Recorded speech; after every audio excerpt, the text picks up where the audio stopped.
All right, guys, checking in with another update. It is shortly after 5 p.m. Eastern Standard Time here in Bucks County, Pennsylvania, and the storm continues to hit. Winter Storm Jonas, the blizzard of 2016. It's just still hitting hard. Probably actually a little more than anticipated.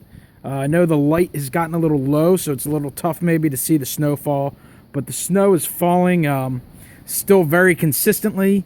The wind is still howling.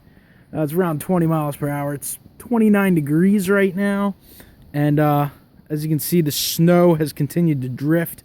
If you've followed the previous videos, so yeah, it's still going right now. So we'll be back with another update. We'll be checking in throughout the entirety of the storm and a little bit in the aftermath. Yes, thanks for watching, and remember to subscribe for more videos. Comment below. Let me know what you think. Talk to you next time. Have a great one.